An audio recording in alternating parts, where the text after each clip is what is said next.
Assalamualaikum dan salam surat kusayang bersama saya Fatin Syahira Rosti. Memulakan berita malam ini dengan Kerajaan Sarawak memperuntukkan sebanyak RM52 juta dengan bantuan tabung Baitulmal Sarawak TBS bagi membina Kompleks Harakah Islamiah Hikmah dan Sekolah Tahfiz Hikmah. Menurut Premier Sarawak, Datuk Patinggi Tan Sri Dr. Abang Abdul Rahman Zohari Tun Datuk Abang Openg, bagi membentuk masyarakat Islam yang berwibawa dan berpengetahuan, Kerajaan Sarawak bersama TBS bakal mendirikan 2 bangunan yang akan memberi manfaat kepada umat Islam di negeri ini. Kita akan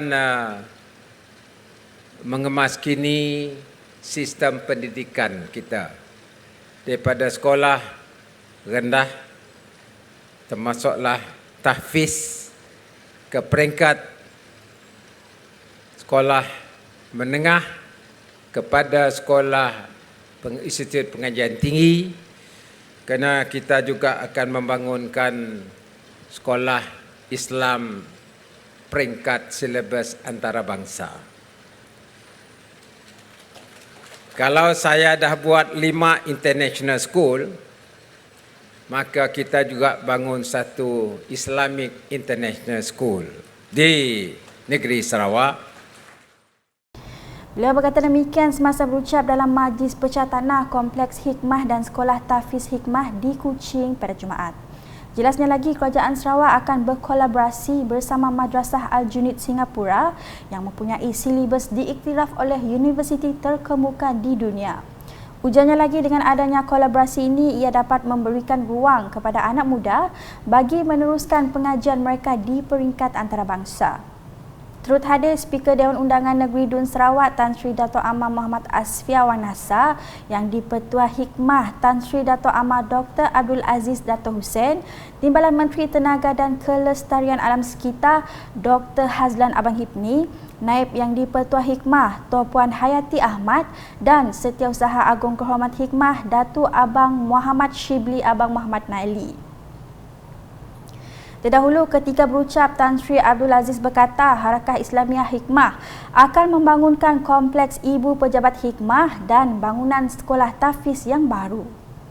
Menurutnya, kos pembinaan bagi kompleks Ibu Pejabat Hikmah adalah berjumlah RM35 juta dan bangunan sekolah tahfiz pula sebanyak RM17 juta. Antara komponen dalam pembinaan kompleks tersebut ialah menempatkan Ibu Pejabat Pentadbiran Hikmah, sebuah dewan yang boleh memuatkan 1,500 orang dalam satu masa, dan juga sebuah kafeteria yang akan dibuka kepada orang awam. Dengan adanya kemudahan dewan yang besar ini, ia semestinya memudahkan sesiapa saja, baik pihak kerajaan, swasta ataupun NGO untuk mengadakan atau cara rasmi, seminar ataupun majlis nikah kahwin untuk masyarakat di sekitar Kuching. Tambahnya, bagi sekolah pula bakal mempunyai 18 buah kelas dan menempatkan lebih 500 pelajar. Dalam pada itu, beliau berharap apabila siap sekolah tahfiz tersebut kelak, lebih ramai ibu bapa akan menghantar anak mereka mendalami ilmu Al-Quran serta melanjutkan pelajaran ke kolej atau universiti yang ditawarkan oleh Hikmah.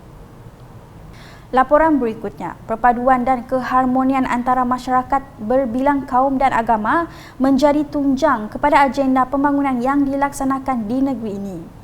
Premier Sarawak Datuk Patinggi Tan Sri Dr. Abang Abdul Rahman Zohari Tun Datuk Abang Openg memberitahu objektif Sarawak untuk menjadi negeri maju berpendapatan tinggi menjelang tahun 2030 hanya dapat dicapai sekiranya setiap lapisan masyarakat kekal bersatu padu tanpa mengira latar belakang masing-masing. Mengambil contoh usaha unit hal ehwal agama-agama lain Unifor serta pelbagai institusi keagamaan lain untuk kumpul bersama dalam menjalankan program doa kesyukuran. Beliau berkata budaya kebersamaan ini adalah unik dan hanya boleh didapati di Sarawak.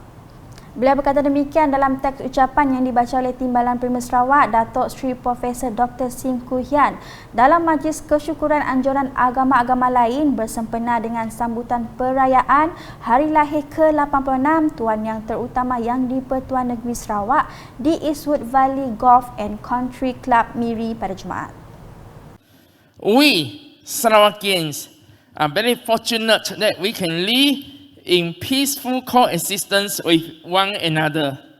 However, the spirit of unity and togetherness that we all cherish did not come yesterday, but rather a long-standing trait of our multiracial society in Sarawak.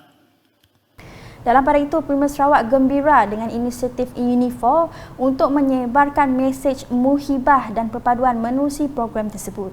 Sementara itu, Datuk Patinggi Tan Sri Abang Zohari berkata, Kerajaan Sarawak di bawah pimpinannya akan terus melaksanakan tanggungjawab untuk melindungi setiap lapisan masyarakat tanpa mengira latar belakang kaum, agama maupun fahaman politik.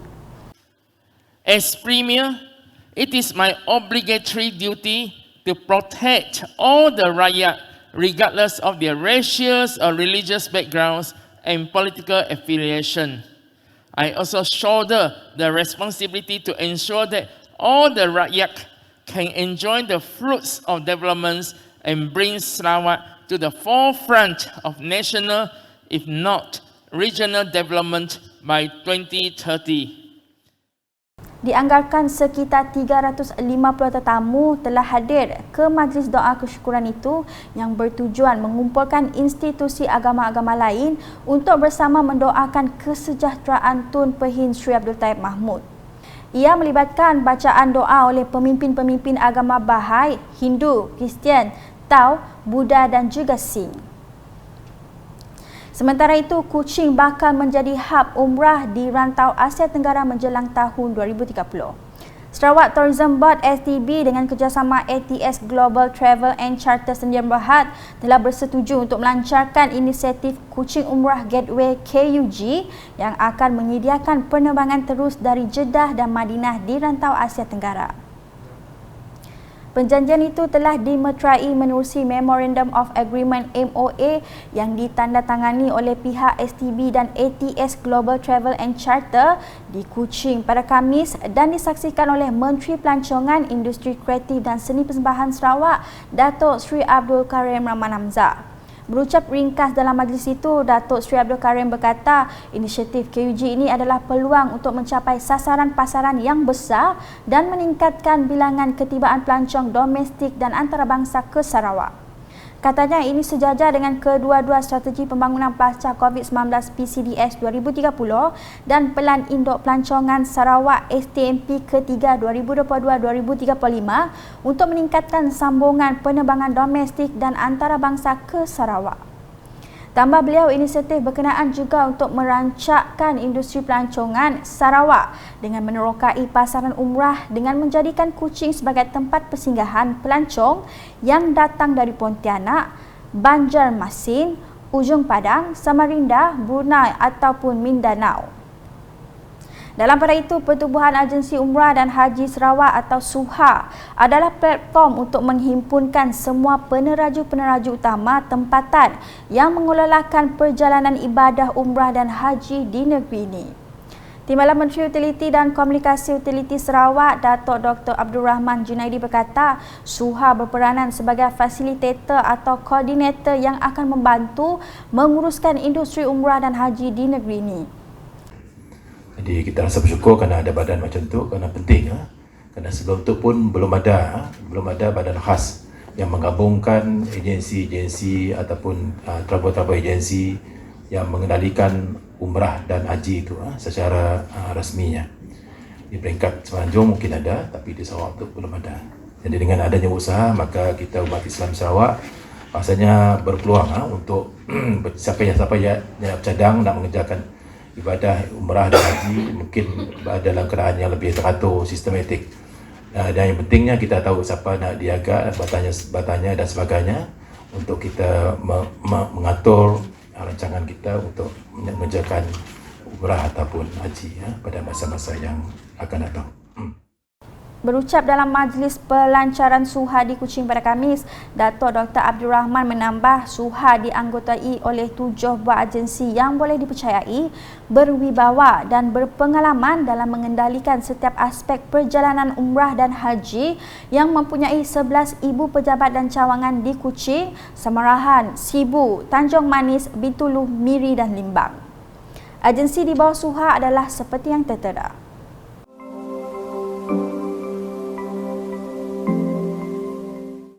Di Simunjan pula, konsep membangun modal insan dan memperkasa sekolah melalui sukan amat bersesuaian dan perlu diteruskan oleh pihak sekolah. Ahli Dewan Undangan Negeri Adun Simunjan Oladris berkata Tamasya Sukan Tahunan merupakan salah satu mekanisme pelaksanaan dua teras yang terkandung dalam Pelan Induk Pembangunan Pendidikan PIPP, iaitu membangun modal insan dan memperkasa sekolah kebangsaan.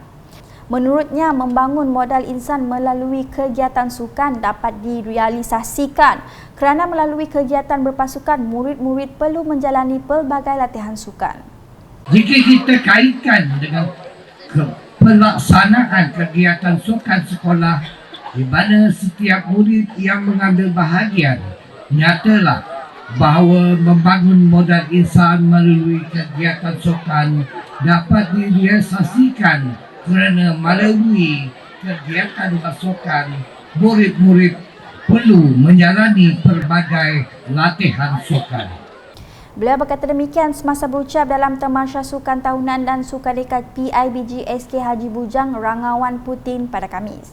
Dalam majlis itu, Oladris turut mengumumkan peruntukan RTP sebanyak RM100,000 bagi menaik taraf padang bola sepak kepada sekolah berkenaan. Seterusnya, Majlis Bandaraya Kuching Selatan MBKS sedang merangka beberapa perancangan untuk menghidupkan semula kawasan padungan yang sekian lamanya menyepi. Datuk Bandar Kuching Selatan MBKS Datuk Wee Hong Seng berkata pihaknya akan sedaya upaya mengembalikan semula aura kawasan padungan yang kurang daya tarikan selepas terjejas selama 2 tahun akibat pandemik COVID-19. Bercakap kepada media selepas merasmikan program What About Kuching 2022 Yan Wild and Free Official Cast-Off dan meninjau kawasan padungan pada Khamis, beliau berkata padungan merupakan lokasi pertama yang difokuskan oleh MBKS. Menurut beliau, pada bulan ini mereka mempunyai 3 perancangan untuk membangunkan semula kawasan tersebut. We're going to organize the whole thing. By end of this month, we'll have a tree planting in the stretch here. And then now, in actual fact, if you have realized that there's people doing some electrical things and all that, this is part and parcel of our pattern up the whole street. There'll be lighting and all that from the arch downwards to the cat. Right. So, so for us, we like to appeal to everyone, especially our local talents. If you cannot find a platform, if you need our assistance from the council, please look for us. We will make our... Pada masa yang sama, beliau turut menjemput orang ramai untuk berkunjung menyaksikan perarakan 300 orang berpakaian Cheongsam di MBKS. Things happening in our park, and then on the 15th of October, you'll be able to see 300 of the ladies wearing Cheongsam. Wow. All right, walking in the park. I hope that it won't rain. And then, and I hope I put a challenge to them. I said, told them, I said, if possible, you should break the Malaysia Book record. Yeah. All right, with all those. So I think we want to have, we want to create that platform, meaning that not only for a certain group of people, but for everyone. All right. Sekian edisi malam bersama saya Fatin Syaira Rosdi. Berita lebih lanjut boleh didapati di semua platform media sosial UKAS termasuk portal ukas.sarawak.gov.my dan UKAS channel di YouTube. #menyebarfakta. Salam UKAS.